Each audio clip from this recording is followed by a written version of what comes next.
अब हाल देखिए क्या है भाई।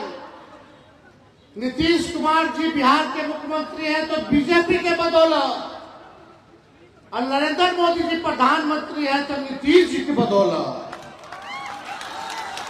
भाजपा को जब हम लोगों ने बिहार से बाहर किया और 17 महीने उप मुख्यमंत्री बने तो 5 लाख लोगों को सरकारी नौकरी हम लोगों ने देने का काम किया पूरे बिहार में। किन किन लोगों का बढ़ाया हम लोगों ने आरक्षण? उस 17 महीने में अति पिछड़े समाज का, आदिवासी समाज का, दलित समाज का, इन लोगों का हम लोग चाहते थे जिसकी जितनी संख्या भारी उसकी उतनी हिस्सेदारी। जिन लोगों का आरक्षण हम लोगों ने बढ़ाया था ताकि नौकरी में आप लोगों को आरक्षित रहेगा सीट, कॉलेज में आप लोगों का सीट आरक्षित। और आप देख रहे हैं खबरें राजधानी सुबह। मैं राजेश कुमार। तेजस्वी यादव रुपौली विधानसभा उपचुनाव में देखें किस तरह से जनता को संबोधित कर रहे हैं। न्याय देते हैं या नहीं देते?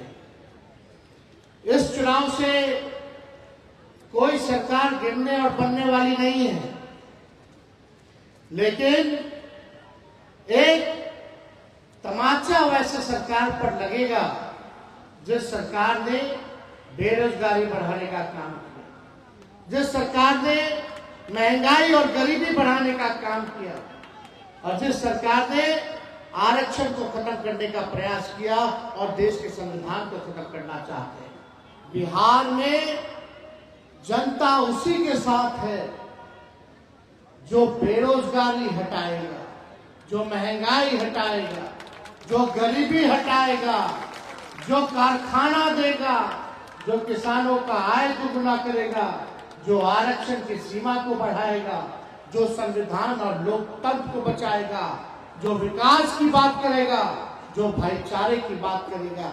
एक संदेश वो भी है। 20 के चुनाव में हम लगभग सरकार बना लिए थे, लेकिन मात्र केवल 5-7 सीट बेईमानी करके हम लोगों को हराया। हम लोगों ने स्वीकार किया और हम लोग विपक्ष में बैठे।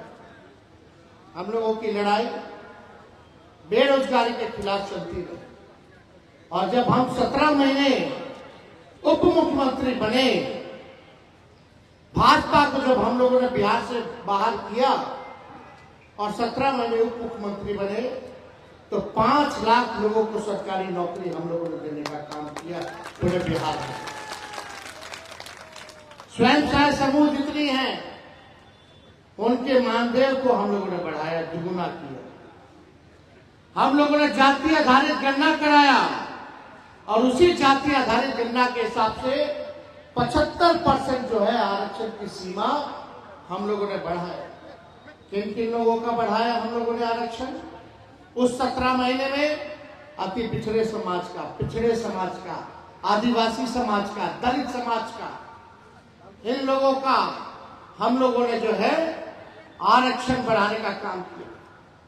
चाहे हमारे अल्पसंख्यक भाई अति पिछड़े हो या पिछड़े हो, उन लोगों का भी आरक्षण जो है बढ़ा।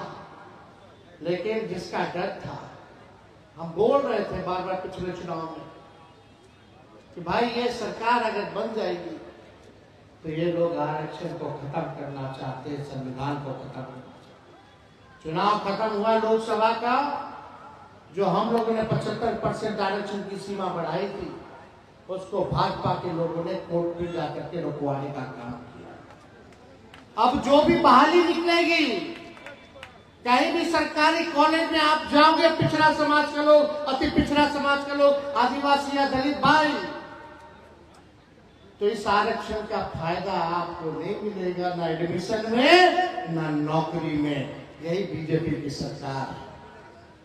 हम लोग चाहते थे जिसकी जितनी संख्या भारी उसकी उतनी हिस्सेदारी। जिन लोगों का आरक्षण हम लोगों ने बढ़ाया था ताकि नौकरी में आप लोगों को आरक्षित रहेगा सीट, कॉलेज में आप लोगों का सीट आरक्षित रहेगा, ताकि पढ़ लिख लेगा लोग, नौकरी मिल जाएगा लोग, तो अपने पैरों पर बलबूते ये समाज, वंचित समाज खड़ा हो पाएगा, गरीब जो है मुख्य धारा में आएगा। लेकिन भाजपा के लोगों ने समाप्त कर दिया।